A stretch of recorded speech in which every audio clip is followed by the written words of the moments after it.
तो आत्तापर्यंत जो काही अनुभव आहे याच्यामध्ये चांगले अनुभव तर आहेच आहेत.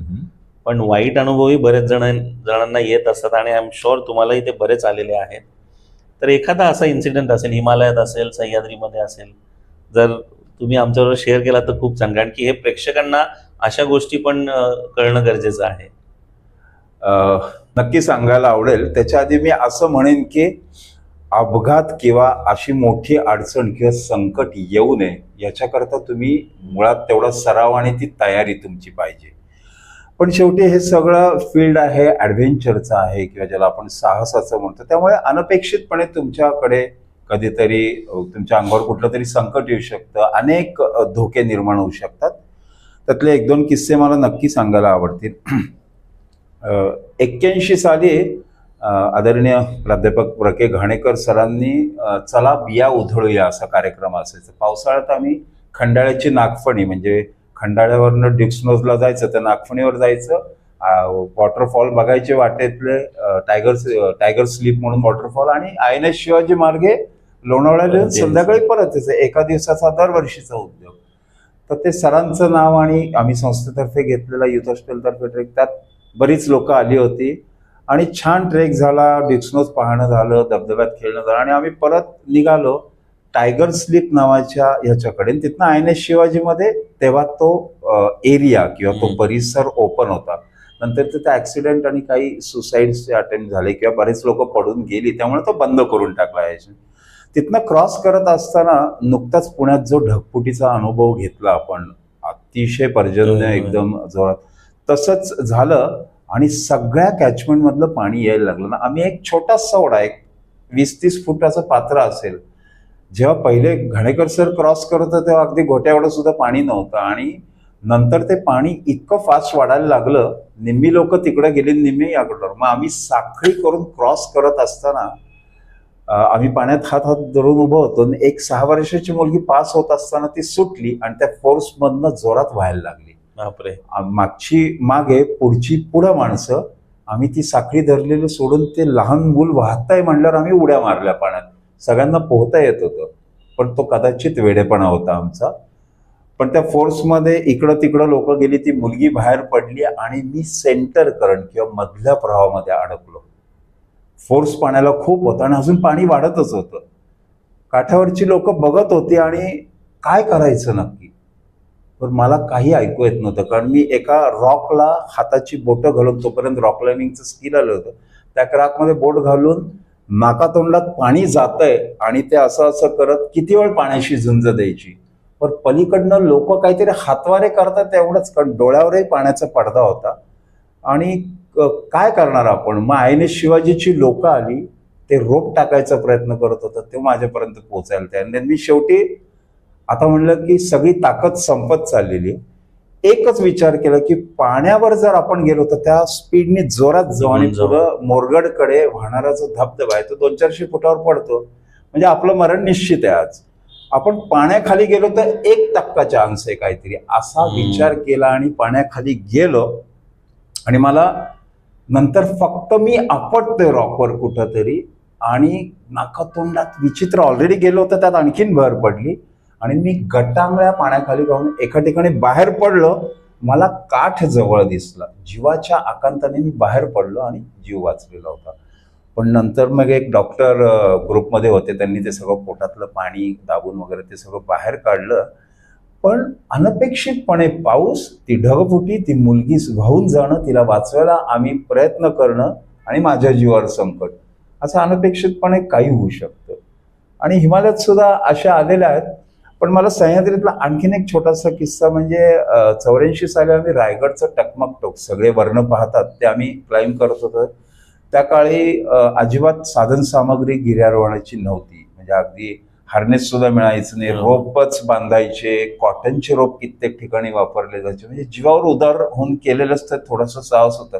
वेडेपणाचं असेल, पण नव्हती इक्विपमेंट आपल्याकडे, आणि ती परदेशातनं मागवणं किंवा त्याच्यावर पैसे खर्च करणं हेही शक्य नव्हतं. ते सगळं करत असताना आमचा नितीन बोडस लीडर होता ना, आम्ही पुण्यातली पहिली टीम होती, म्हणजे हिरा पंडित सरांनी क्लाइंब केलेलं होतं आणि मुंबईच्या गिर्यारोहकांनी, पण पुण्यातल्या टीम कडनं झालेलं नव्हतं. आणि ते करत असताना साधारण 600-700 फुटावर मी होतो, आणि वरच्या ओव्हरहँगच्या पॅचला लढवत होतं आणि तिथपर्यंत जाऊन काही पोचवायचं होतं. आणि माझ्या हाईटमुळे त्यांना जमत नाही, तर मला जमेल का ओव्हरहँग क्लाइंब करणं. म्हणून मी तिथं जात असताना मी एका स्लॅबवरनं असं स्वतःला ओढत होतो आणि झुमरवरती सरकवताना, ती तिरकी स्लॅब होती अर्थात, माझ्या हातात डावीकडे जे मातीचं आणि गवताचं ढेकूळ असतं, जे सह्याद्रीत सगळीकडेच असतं, ते सुटलं आणि मी अख्खाच्या अख्खा एका झुमरवर लटकून फॉलमध्ये पडलो. बापरे. आणि मला कळत होती की जवळजवळ 600-700 फुटाचा ड्रॉप आहे ना, आपण लटकतोय. माझं फक्त झुमरवर लक्ष होतं की हे सुटलं नाही नाही पाहिजे. पाहिजे. आणि मागं एंडमन एकच क्लाइंबर माझ्या नंतरचा होता, त्यांनी खूप ओढायचा प्रयत्न केला. मी कसं बसं त्या स्लॅबच्या जवळ आलो आणि मग स्वतःला त्या स्लॅबवर परत स्किलनी वरती आणलं आणि मग थांबलो की आता आपण वाचलेलो. हे अनपेक्षितपणे होऊ शकतं आणि सह्याद्री आपला लूज आहे, त्यामुळे त्या सगळ्याचा अभ्यास करत करत असे जीवावर प्रसंग खूप आलेले आहेत. पण असे अनुभवातनच खरं बऱ्याच गोष्टी शिकायला निश्चित मिळतात. निश्चित निश्चित त्यातनं तुम्हाला अनेक गोष्टींची कल्पना येते. त्याच्यावर तुम्ही थोडाफार अभ्यास करता किंवा कुठे आपले विकनेसेस आहेत, आपल्या अगदी strength बरोबर. कुठे आहेत, ह्या सगळ्यावर काम केल्यावर मग तुम्हाला पुढच्या साहसाला जास्त म्हणजे उत्साहाने उत्साह किंवा मिळतो. पक्क्या अभ्यासाने सामोरं जाता येतं. क्या बात आहे, क्या बात आहे. आपण परत एकदा पक्षी निरीक्षण आणि या विषयावरती येऊयात खरं तर. कारण की अजून एक माझ्या डोक्यामध्ये असा प्रश्न आलाय की पूर्वीचं पक्षी निरीक्षण आणि आत्ताचं पक्षी निरीक्षण याच्यात काय फरक वाटतो तुम्हाला? खूप छान प्रश्न विचारला. म्हणजे अगदी तुलना करण्याजोगा आहे तो. त्या काळात एकतर आपल्याकडे मगाशी जी मी साधनं सांगितली, चांगल्या बायनाक्युलर्सही नव्हत्या. कुणातरी श्रीमंत माणसाकडे एखाद्या असायची आणि बघणारे 20-30 लोक असायचे. त्यामुळे मला झालं की तुला झालं की मी, असं करेपर्यंत कदाचित पक्षी समोरचा त्या फांदीवर उडूनही जायचा. आणि फोटोग्राफीचे कॅमेरेही त्या काळात नव्हते आणि ज्यांच्याकडे होते त्यांचे सुद्धा लेन्सेस त्या तेवढ्या झूम किंवा ह्याच्या नव्हत्या, टेलिफोनच्या वगैरे. त्यामुळे ती लिमिटेशन्स होती. पण पक्षी वैभव जास्त होतं. पण तोपर्यंत पर्यावरणाचा समतोल बऱ्यापैकी टिकून होता. प्रदूषण एवढं वाढलेलं नव्हतं. त्यामुळे शहराच्या आसपास अगदी गार्डनमध्ये आपल्या घरात सुद्धा चिमण्या येणं, ते अनेक स्थलांतरित पक्षी सुद्धा आपल्या पात्रांमध्ये नदीकाठावर किंवा खडक वसलेल्या डॅमवर यायचे. आणि मगाशी मी उल्लेख केला तसं किरण पुरंदर असतील, गोळे सर असतील, सतीश पांडे किंवा या क्षेत्रातले दिग्गज डॉक्टर सत्यशील नाईक असतील, यांच्या मार्गदर्शनातून आम्हाला बघता आलं. काळाच्या ओघात त्याचं वेळ या सगळ्या लोकांनी, दिग्गज लोकांनी वाढवलं, अनेकापर्यंत त्यांच्या फोटोच्या माध्यमातून पोहोचवलं. कॅमेरामध्ये उत्क्रांती होत गेली, डिजिटल टेक्नॉलॉजी आली आणि आता लोकांकडे पॅशनही आहे, कॅमेरेही आहेत आणि पैसे आहेत. त्यामुळे अनेक मोठमोठी चांगली मॉडेल्स घेऊन.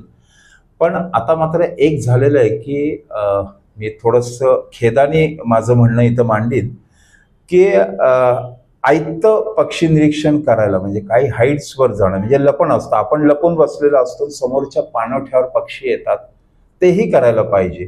पण एक्सप्लोरेशन करून आपण स्वतः पक्ष्यांचा माग काढत जाणं आणि मग त्यांच्या छब्या आपल्या कॅमेऱ्यात जमा करणं, ह्याचं कुठंतरी कमी झालेलं. म्हणजे जंगलात एक्सप्लोअर करणं असेल, टेकड्या बिकड्या, हे तर अगदी शहरातला भाग झाला. पण काही अशी जंगल आहेत, कोयनेचं असेल, स्वतः जाऊन काही पक्षी किंवा काही प्रजाती शोधल्या किंवा त्यांचं वेगळं चित्रीकरण करायचा प्रयत्न केला तर. नाही तर काय होतं, आयतं पॅकेज आहे, माझ्याकडे भारी कॅमेरा आहे, मला तेवढाच वेळ मी जाणार. आणि एक फरक ह्याच्यातलं निश्चित सांगेन, तो मी करायला शिकलो. बर्डर आणि फोटोग्राफर यामध्ये निश्चित फरक आहे. अच्छा. बर्डर हा कायम निसर्गाशी एकरूप व्हायचा प्रयत्न करतो. त्यांच्या पक्ष्यांच्या, प्राण्यांच्या किंवा निसर्गाच्या विविध घटकांना डिस्टर्ब करत नाही. आणि तो खूप काळजी घेऊन हे सगळं काम करतो. आणि तो प्रसिद्धीच्या झोतामध्ये यायचाही त्याला काही हे नसतो. पण बाकीच्या मंडळांकडे पैसा आहे, माझ्याकडे 10 लाखाचा कॅमेरा, तर खरंच 10 लाखाचे कॅमेरे, तोफे एवढ्या लेन्स घेऊन लोक टेकडीवर सकाळ संध्याकाळ दिसतात तुम्हाला. आनंदाची गोष्ट आहे त्याच्याबद्दल गेले. पण मी तो फोटो मिळवायचा आणि पहिला सोशल मीडियावर अपलोड करून माझा इंटरेस्ट, मला लाईक्स किती मिळाले त्यात, तर तो निश्चितच पक्षी मित्र, पक्षी निरीक्षक किंवा निसर्ग अभ्यासक असू शकत नाही. हे कदाचित काही लोकांना रुचणार नाही, पटणार नाही, पण माझ्या मनात ती खतखत आहे आणि ती मला सगळ्यांसमोर मांडायला निश्चित आवडेल. पण फरक पडला, पण तो चांगला फरक पडलाय आणि ह्याचं सगळ्याचं भान ठेवून हा छंद जोपासला तर एक वेगळा आनंद देऊ शकतो आपण. वा, खूपच चांगलं सांगितलं तुम्ही, कारण की हे पण लोकांपर्यंत पोहोचणं तेवढंच गरजेचं आहे. याच्यामध्ये अजून एक असं बरेच जण बोलतात किंवा विचारतात की छंद एका पर्टिक्युलर याच्यापर्यंत ठीक आहे, पण याच छंदाचं तुम्ही व्यवसायामध्ये रूपांतरण करू शकता का, आणि याच्यामध्ये काय वेगवेगळे करिअरचे संधी आहेत, तर याच्याबद्दल तुम्ही थोडं सांगितलं तर छान होईल. निश्चित सांगायला आवडेल.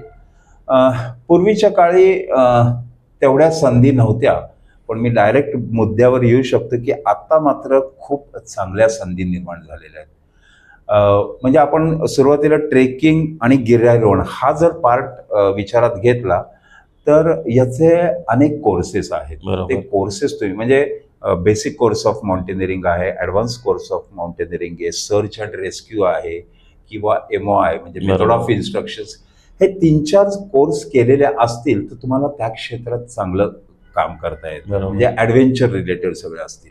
याचबरोबर वॉटर स्पोर्ट्स किंवा एरो स्पोर्ट्स म्हणजे आकाशातले सगळे पॅराग्लायडिंग, पॅरासेलिंग किंवा पॅराग्लायडिंग या सगळ्या असतील, स्कीइंग किंवा स्कुबा डायव्हिंग, स्नॉर्केलिंग, हे सगळे अंडर वॉटर गेम्स, या सगळ्याचं प्रगत आणि तंत्र शिक्षण तुम्ही घेतलेलं असेल त्या व्यवसायात खूप करिअरच्या संधी आहे. आता मी तर म्हणेन की पक्षी निरीक्षण आणि त्याच्यामध्ये सुद्धा अनेक लोकांनी करिअर केलेली आहेत. सध्या एक सोशल मीडियावर इंटरव्ह्यू खूप छान असतो, स्पायडरमॅन ऑफ इंडिया, तुम्हाला मुलगा माहिती आहे, आणि त्यांनी कोळ्यांचा अभ्यास करून तो कॉर्पोरेट पगार देणार नाही एवढं त्याला चांगले पैसे मिळू शकतात. आणि अनेक ठिकाणी त्याला खूप त्यांनी संशोधन केलं, चांगले रिसर्च पेपर वाचले, इंटरनॅशनल लेवलवर तो मुलगा जाऊ शकला. म्हणजे सगळ्या क्षेत्रात संधी आहेत, फक्त तुमचं सातत्य, डेडिकेशन, त्यातली उपयुक्त आणि योग्य माहिती तुमच्याकडे पाहिजे. त्याला रिलेटेड काही कोर्सेस असतील तर ते तुम्ही करायला पाहिजे. मग स्काय इज द लिमिट मी असं म्हणू शकतो. पण त्याचबरोबर एक आहे की अर्ध्या हळकुंडाने मी गोरा होऊन मी जर काही करत असेल, कारण मी त्याच्यावर थोडंसं बोलीन, काही लोक 4 ट्रेकला कुठल्या तरी संस्थेबरोबर, ऑर्गनायझर बरोबर जातात आणि स्वतःची एक स्वतंत्र टीम करून घेऊन जातात. पण आपला त्या क्षेत्रातला तेवढा एक्सपिरियन्स आहे का, आणि आपल्यामुळे इतरांच्या जीवाशी आपण खेळतोय का, हे भान मात्र निश्चित असणं आवश्यक आहे. करिअर करायच्या संधी खूप आहेत, पण ते डेडिकेटेडली चांगलं करिअर करा. नंबर ऑफ इयर्सचं तुमच्याकडे एक्सपिरियन्स नाही तर अशा माणसाचा आधार घ्या की मी फ्रेशर आहे आणि ह्याचा एक्सपिरियन्स आहे, मग ते क्लब करून तुम्ही काहीतरी चांगलं ऑर्गनाईज करू शकता. सह्याद्रीत करा, हिमालयात करा, जंगलात करा, सागरात करा, हवेतल्या खेळांमध्ये करा. म्हणजे साहस, निसर्ग आणि भटकंती, ह्या तिन्ही क्षेत्रात तुम्हाला खूप टुरिझम मध्ये तुम्ही चांगलं काम, इंडस्ट्री आता प्रचंड वाढलेली आहे आणि म्हणजे देशात परदेशात सगळीकडे तुम्ही या योग्य काम करू शकता आणि उत्तम मनासारखा पैसाही मिळतो आणि भटकंतीही करायला मिळते. अगदी बरोबर. पण हे सगळं करताना आत्ताची जी काही भटकंती आहे किंवा आजकाल तुम्ही जर वेगवेगळ्या किल्ल्यांवर गेलात तर आपल्याला एवढी प्रचंड गर्दी बघायला मिळते. स्पेशली तुम्ही जर मान्सूनमध्ये जर कुठल्याही एखाद्या ठिकाणी फिरायला गेलात तर एवढा प्रचंड गर्दीचा लोंढा असतो आणि आपल्याला बरेचसे ॲरोगंट लोक भेटतात तिथे, किंवा बरेचसे अशी ग्रुप्स भेटतात की एक फाजील आत्मविश्वास असतो त्यांच्यामध्ये की मला माहिती आहे मी काय करतोय. तर अशा वेळेला तुम्ही काय प्रिकॉशन्स घेता तुम्ही, किंवा तुम्ही अशी सिच्युएशन कशा पद्धतीने हँडल करता? खरं सांगायचं तर मी मगाशी जो प्रश्न होता त्याला थोडासा परत एकदा स्पर्श करीन. तो म्हणजे त्या काळातलं जे ट्रेकिंग होतं, त्या काळातलं जे गिर्यारोहण होतं, त्याच्यामध्ये आत्तामध्ये खूप आता म्हणजे मी थोडासा नाईलाज असतो, मला खूप यातना होत आहेत तो शब्द वापरताना, पण बाजार झालेला. अगदी अगदी बरोबर. आणि याबद्दल कोणी आक्षेप घेत असेल तर मी त्यांना प्रत्यक्ष समजायला तयार आहे की मी का बाजार म्हणतोय. ते कोणी उठावं, काही करावं, त्याला घरबंद नाहीये. आणि सोशल मीडियाच्या माध्यमातून युट्यूब आणि रील्स आणि हे तुमचे जे सगळे आहे त्याच्यावर कोणतरी व्हिडिओ टाकतं, एकतर ते त्यांच्याबरोबर जातात किंवा मला हे जमू शकतं अशा पद्धतीने जातात आणि त्यामुळे खूप अपघाताचं प्रमाण वाढतंय. आणि खरं तर स्वातंत्र्य म्हणजे स्वैराचार असा एक बेधुंद कारभार सगळा चालायला लागलेला आहे. श्रीपाद हरिश्चंद्रगडवर पावसाळ्यात किंवा त्या भटकंतीला 5 आणि 6 हजार लोक असतील तर येतात. तुम्ही कसे राहणार आहात? किती लोक, म्हणजे तिथं 500 जरी टेंट असतील तरी 5-6 हजार लोक राहू शकत नाही. मग त्याच्यावरनं भांडणं मारामाऱ्या, मग कोणतरी कॅरी केलेलं असतं त्याच्यातनं उद्भवणारी अनेक प्रॉब्लेम्स, मग स्त्रिया किंवा महिला त्यामध्ये असतात, मग त्यांची छेडछाड, ह्या इतर अनेक गोष्टींना सामोरं जायला लागतं. मला असं वाटतं याच्यात शासनाचा रोलही खूप महत्वाचा आहे. अगदी बरोबर. ऑर्गनायझर्सचाही रोल महत्वाचा आहे आणि त्यांच्या संयुक्त विद्यमानाने आपण चांगला काहीतरी पायंडा पाडू शकतो का, तर त्याचं तशी प्रपोजल्स मी शासनाला दिलीत. बहुतांशी किल्ले आर्किओलॉजी म्हणजे पुरातत्व खात्याच्या किंवा फॉरेस्टच्या ताब्यात आहेत, कारण परिसर फॉरेस्टच्या ह्याच्यात असल्यामुळे त्यांना प्रपोजल दिले की तुम्ही इथं सुसूत्रता आणा, गावातल्या लोकांना रोजगार मिळाला पाहिजे, तर किल्ल्यावर मिळाला पाहिजे, हे सगळं बरोबर आहे. पण एका दिवशी एका किल्ल्यावर किती लोकांनी जावं, बरोबर. तिथला निसर्गाला आपण किती ओरबडणार आहोत? कोणी झाडं तोडते, शेकोट्या पेटवते, त्यातनं वणवे लागतात, अनेक निसर्ग घटकांचं त्यात जळून खाक होतात किंवा नुकसान होते, याच्याकडे लक्षच दिलं जात नाही. म्हणजे मला काय म्हणायचं की दिवसाकाठी 50-100 लोक त्या किल्ल्याची कपॅसिटी तर तेवढेच जायला पाहिजेत ना. त्याचं बुकिंगची काही सिस्टीम आपण करू शकतो, एखादी SOP करू शकतो का, एक स्टँडर्ड ऑपरेटिंग एक प्रोसिजर त्याच्याकरता नियमावली करू शकतो का? तर ती सगळी नियमावली सुद्धा मी शासनाला दिलेली आहे. का शासन लक्ष घालत नाही हा एक निश्चित विचार करणं जगावर, पण हे कुठेतरी थांबलं पाहिजे. ह्याच्या अनुसरून एक भाग येतो कदाचित तो पुढच्या तुमच्या प्रश्नामध्ये, अपघातांचं वाढतं प्रमाण किती वाढलंय बाबा, तर त्याचा कुठेतरी पुढा असेल तर त्याच्याबद्दल मी बोलीन. पण यात सुसूत्रता यायला पाहिजे. जुने जाणकार लोक, मी अजिबात असं म्हणणार नाही की माझा, पण मला जे जे दिसलंय आणि आपले मुलं किंवा आपले घरचे नातेवाईक किंवा कोणी जे असतील त्या अशा मोहिमांना, या ट्रेकिंगच्या मोहिमाच झाल्या ना, कारण सह्याद्री म्हणतं तितका सोपा नाहीये. त्यामुळे त्या मोहिमेला गेलो कोणतरी विश्वासाने पाठवलेलं मूल, ऑर्गनायझरचा अपुरा अनुभव, कुठल्या सीझनला नक्की कुठं जायचं अगदी बरोबर, ह्याचं भान नसल्यामुळे, म्हणजे त्याचं लगेच मी एक उदाहरण देतो, तो अंधारबन नावाचा ट्रेक आहे, तो इतका हाईप झाला. खरं सांगू का, सह्याद्रीत एवढी सौंदर्य स्थळे आणि त्या सीझनला पाहण्याजोगी असली तरी ते 10 हॉटस्पॉट झालेले आहेत. त्याची नाव हरिहरचा किल्ला, अलंकुलम मदन, कलावंतीन म्हणजे प्रबळगडचा, त्याच्यानंतर हा कुठला आपला मी आता अंधारबन, आणि ती ह्याची व्हॅली आणि तो ह्याचा धबधबा. दुसरं नाहीये का सह्याद्रीत? किती रिमोट जागा आहेत, इनफॅक्ट एक्सप्लोर का केल्या जातात? इनफॅक्ट माझा पुढचा प्रश्न माझ्या डोक्यात हाच घोळवत होता की आपल्याकडे फक्त 10-15 ठिकाणं आहेत का? सह्याद्री एवढा मोठा आहे, एवढा अवाढव्य आहे, प्रचंड आहे, पण हा लोकांमध्ये अवेअरनेस कसा आणायचा? किंवा कधी कधी असाही उलटा प्रश्न एक डोक्यात येतो की अनेक ठिकाणं तुम्ही वेगवेगळ्या ठिकाणी लोकांना घेऊन जाता, तर उद्या जाऊन तिथेही गर्दी होणार आहे. प्रश्नच नाही, प्रश्न. सो ही एवढी मोठी होणारी गर्दी, तर याला कुठेतरी शासनाचा कुठेतरी एक अंकुश असणं गरजेचं आहे त्याच्यावर. मलाही वाटतं, मी परत म्हणजे तो प्रयत्न माझा चालूच आहे आणि त्यात चांगल्या लोकांना काहीतरी इन्व्हॉल्व करायलाही पाहिजे की ज्यांनी नंबर, म्हणजे पाळंदे सर असतील, घाणेकर सर असतील किंवा यातले तज्ज्ञ चांगले माउंटेनियर्स सुद्धा, शासनाला तो परत द्यायचा प्रयत्न आहे. पण ही सुसूत्रता आणणं, एक स्टँडर्ड नियमावली बनवली गेली पाहिजे. आणि याचबरोबर आपण, म्हणजे तो सगळ्यांच्या डोक्यात आहे, पण मी मुद्दा म्हणते की पर्यावरणाचा किती ऱ्हास करणार आहोत. सगळ्या किल्ल्यांच्या तटावरनं डोकून पाहिलं तर प्लास्टिकचा सागर लोटलेला आहे, इतकं प्लास्टिक. आपल्याला हे भान का नसावं श्रीपाद, की मी माझी पाण्याची बाटली नेतोय, ती मी माझ्या घरी आणणं, किंवा मी जो काय प्लास्टिकचे रॅपर्स विपर्स आहेत तो माझ्या सॅकमधनं कचरा मी आणून माझ्या घराच्या डस्टबिनमध्ये टाकेन. आपण आपल्या घरात घाण करतो का? निसर्ग, ते किल्ले ही आपली म्हणजे किती मोठी स्फूर्तीस्थानं आहेत, त्याच्यावर जाऊन आपण निसर्गाचा ऱ्हास करणं, कचरा करणं आणि अल्टिमेटली पर्यावरणाला, पुढच्या पिढ्यांना हे बघायला राहील का नाही अशी माझ्या मनात शंका यायला लागलेली आहे.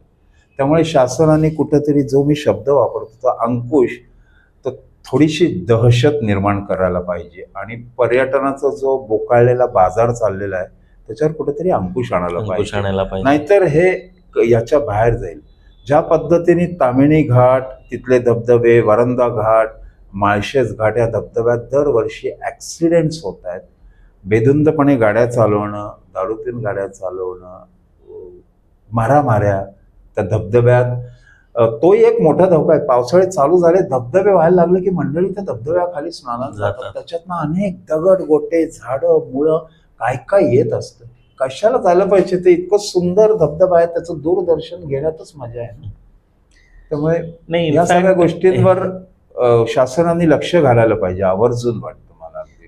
नाही, हे सगळं करताना काही गोष्टी म्हणजे जर तुम्हाला ट्रेकिंगची आवड आहे, गिर्यारोहणाची आवड आहे, तर याच्यामध्ये काही गोष्टींचं ट्रेनिंग खूप महत्त्वाचं आहे खरं तर. निश्चित, निश्चित. जसं तुम्ही मगाशी म्हटला की हिमालयातले जे काही माउंटेनिअरिंगचे कोर्सेस आहेत हे खूप गरजेचे आहेत. अगदी अगदी. पण त्याच्या व्यतिरिक्त माझ्या डोक्यात अजूनही एक असा प्रश्न आहे की जेव्हा तुम्ही ट्रेकिंगला जाता किंवा हिमालयात जाता त्यावेळेला तुम्हाला एक साधी गोष्ट आहे म्हणजे मॅप रिडिंग हा काय प्रकार असतो हा आपण खरा विषय घेतला नाही आधी, आपण बोललेलो नाहीये, पण साधी गोष्ट आहे मॅप रिडिंग असेल किंवा फर्स्ट एड कोर्स असेल. अगदी. कारण की आपल्याकडे जेव्हा एखाद्याला आपल्याला फर्स्ट एड करायचं असतं, तुम्ही जसं मगाशी म्हटलं की एखादा ऍक्सिडेंट झालाय आणि त्याला काय फर्स्ट एड करायचं हे जर आपल्याला नॉलेज नसेल तर मग एवढं सगळं करून काही उपयोग नाहीये. निश्चित. सो फर्स्ट एड विषयी तुम्ही काय सांगाल? म्हणजे अत्यंत महत्वाची गोष्ट आहे. म्हणजे एक वेळ तुमच्या सॅकमध्ये खायचं प्यायचं नसेल